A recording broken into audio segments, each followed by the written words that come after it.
You ready for the procedure, Rogers? Yes, sir. Good. Hit it, Doc. Wow. How you doing in there, Rogers? I'm fine. I'm fine. Good. Crank it up, Doc. Oh, God, this is way worse. Oh, my God, my legs.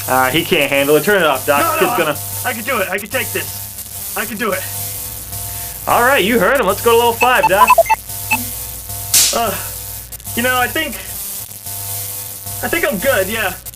Yeah, I don't think I need level 5. Too late for that, soldier. Captain America was fantastic, and not that fantastic, but fantastic. That makes sense, right? Up until the movie's release, I was really hoping that this one was going to be good. I didn't believe that Chris Evans could be Captain America because of his performance as the Human Torch, but he delivered his performance as Captain America in a way that fans could be proud of. And kudos to him for making it believable, because I felt that he had a lot to overcome from his other superhero movie debacles. He's usually playing a vain, self-absorbed, egotistical asshole, and I thought we were going to get that again here, but to my surprise, he plays the little guy pretty well. I thought it was going to be hard to buy into his character because he looked so weird, but he nailed his performance. And once he became Captain America, he never lost that charm or humbleness of his smaller self. He's tougher and more rugged, sure, but he doesn't act like a dick or an arrogant jerk. And I'm glad. I wanted them to get this one right, and they did. Even though he's a muscle-clad Abercrombie model, he's still that same noble kid from Brooklyn. Which is great, because that's the kind of stuff that makes you want to like the character. He didn't seem like other flat two-dimensional characters out there. I have very few complaints about this movie. It avoided a lot of the traps that many movies fall into. There was a scene where he kisses a girl, and the other girl that admires him catches it happening, and I thought, oh, here we go, gotta take a break from the action now.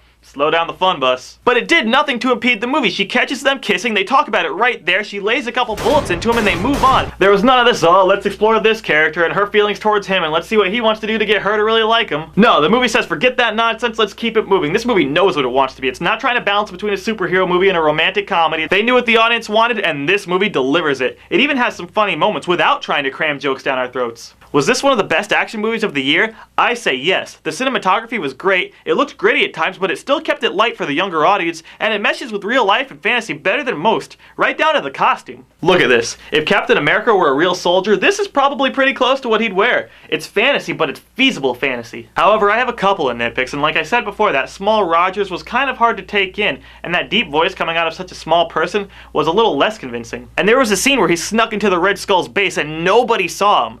If that's not a painted target, I don't know what is. And I would have also liked to see a cameo with Wolverine in there. I know that they worked together on a couple of missions during World War II, and it would have been great to see them work together, or save Magneto from a concentration camp or something. But those are just minor details. The movie still was a knockout. It's everything that Green Lantern should have been. And make sure you stay until the very end of the credits, because unlike the Green Lantern, this movie has one of the best end clips that I've seen in a while. It pulls out all the stops and lets you know damn well what you're gonna get in the future. Check this movie out if you're ready for a good superhero movie. Hip ho! Captain America here to save the day. Now if you like superheroes blowing stuff up or giving Hitler the old 1-2, then give this movie a look-see. You'll be doing your country proud.